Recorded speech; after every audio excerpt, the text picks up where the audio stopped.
ರಸ್ತೆಯಲ್ಲಿ ಕೆಟ್ಟು ನಿಂತ ಲಾರಿಯನ್ನ ರಸ್ತೆ ಮಧ್ಯೆ ಬಿಟ್ಟು ಚಾಲಕನೊಬ್ಬ ಹೋದ ಘಟನೆ ಚಾಮರಾಜನಗರ ಜಿಲ್ಲೆಯ ಹನೂರು ತಾಲೂಕಿನ ಅಜ್ಜಿಪುರ ರಸ್ತೆಯಲ್ಲಿ ನಡೆದಿದೆ. ಚಾಮರಾಜನಗರ ಜಿಲ್ಲೆಯ ಹನೂರು ತಾಲೂಕಿನ ಅಜ್ಜಿಪುರ ಮುಖ್ಯ ರಸ್ತೆಯ ಹೆದ್ದಾರಿಯಲ್ಲಿ ಲಾರಿ ಒಂದು ಮಧ್ಯದಾರಿಯಲ್ಲಿ ಕೆಟ್ಟು ನಿಂತಿದೆ. ವಾಹನ ಸವಾರರಿಗೆ ತೊಂದರೆ ಉಂಟಾಗಿದ್ದು, ಗಂಟೆಗಟ್ಟಲೆ ಕಾದು ನಿಂತಿದ್ದ ಕೆಎಸ್ಆರ್ಟಿಸಿ ಬಸ್ಗಳು ಪ್ರಯಾಣಿಕರ ಸಹಾಯದಿಂದ ಕಾದು ನಿಂತಿದ್ದ ಚಾಲಕರನ್ನ ನಿಧಾನವಾಗಿ ಒಂದೊಂದೇ ವಾಹನಗಳನ್ನು ಕಳಿಸಿಕೊಡುವಲ್ಲಿ ಪ್ರಯತ್ನಪಟ್ಟರು. ಲಾರಿ ಚಾಲಕನು ಕೆಟ್ಟು ನಿಂತಿದ್ದ ಲಾರಿಯನ್ನ ರಸ್ತೆ ಬದಿಗೆ ಬಿಟ್ಟು ಹೋಗಿದ್ದಾನೆ.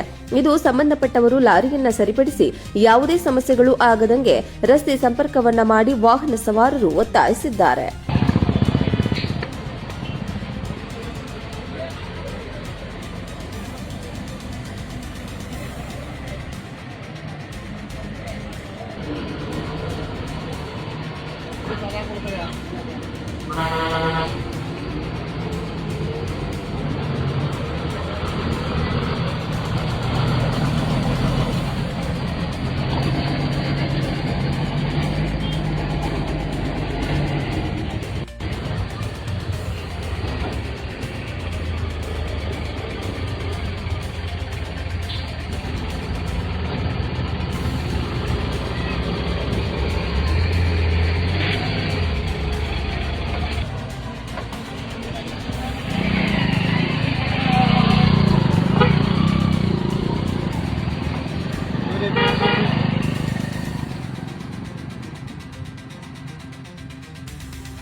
ಇಲ್ಲ ಬನ್ನಿ ಇರಿ ಒಂದು ನಿಮಿಷ ಹೋಗಿ ಆಯ್ತು ಹೋಗಿ.